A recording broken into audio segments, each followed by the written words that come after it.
Kassini, président de la jeunesse des Ensembles, avocat au barreau de Kindu et père des 6 enfants. Le corps du disparu est à la morgue de l'hôpital Mahon, où affluent de plus en plus des blessés graves.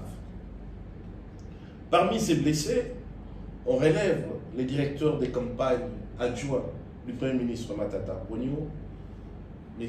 Godard Bilengue, qui a fait l'objet de 6 points de suture au regard des jets de pierre reçus. Des sources concordantes attestent que des assaillants ont lapidé les cortèges depuis l'enceinte de la résidence du gouverneur Idrissa Mangala. Des tirs d'armes à feu ont été entendus de manière régulière pendant cette opération. Cette agression, manifestement préméditée, est la suite logique de la décision arbitraire du dit gouverneur d'interdire d'abord l'accès à la tribune des manifestations, après que les candidats Tshisekedi, Félix Antoine, de son obédience politique, aient tenu sa campagne, en alléguant les risibles motifs des démarrages des travaux d'entretien. Dans la nuit d'hier, M. Mangala a instrumentalisé les éléments de la police nationale et de l'armée pour démanteler les travaux d'érection du podium de la place Mapon, qui avait été choisi comme solution alternative à ces atteintes délibérées à l'accès à l'espace public. L'opinion se souviendra déjà de l'agression dont avait été victime Salomon Idi Kalonda Dena, actuel prisonnier politique du pouvoir, lors de son enrôlement, selon les mêmes modus operandi, de la part des mêmes autorités de la famille politique du président Tshisekedi. En dépit de l'assassinat ignominieux des chérubins au Kende, de l'arrestation arbitraire de l'honorable Mike Mukebai Kosso, de la mise en clandestinité de l'honorable Daniel Safou Uchengu et de toutes les provocations, notamment l'interdiction décrétée par les services des avions des campagnes clouées au sol en Afrique du Sud, dont nous réclamons encore la libération pour rejoindre l'équipe de campagne du président Katumbi.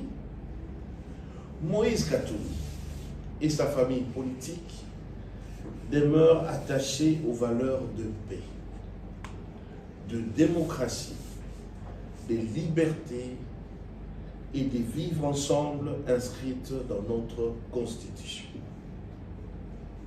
Sans aucun esprit de victimisation, nous demeurons factuels et précis sur toutes les atteintes portées aux droits de Moïse Katumbi Tchapou. Le climat d'intolérance, l'utilisation abusive des services de l'État au profit du candidat Félix Tshisekedi et les discours de haine reflètent les désarrois d'un camp politique qui a raté lamentablement les débuts de sa campagne électorale, exposé à la débâcle et au rejet de notre peuple face à la vacuité abyssale de son bilan. Nous en appelons aux autorités nationales à revenir à la raison en assurant leur mission constitutionnelle de neutralité qui consiste notamment à garantir les libres accès à l'espace public et à assurer l'égalité entre tous les candidats. Nous en appelons aux observateurs, tant nationaux qu'internationaux, à toutes les organisations de défense des droits humains, de mener des investigations sérieuses sur les attaques des Kindu. Nous en appelons à nos partenaires attachés aux valeurs démocratiques d'activer instamment les régimes des sanctions contre les responsables qui s'emploient à empêcher la tenue des élections libres et démocratiques dont les résultats reflèteront la volonté du peuple congolais. Nous exigeons des autorités nationales, si elles ont encore l'essence de la neutralité de l'État, la suspension immédiate du multirécidiviste et intolérant gouverneur Idrissa Mangala et sa mise à la disposition entre les mains de la justice. À nos compatriotes, à nos militants, au peuple congolais, nous les appelons au calme. La non-violence n'est pas une faiblesse. Nul n'a le monopole de la violence. Ne cédons pas à cette arme des faibles.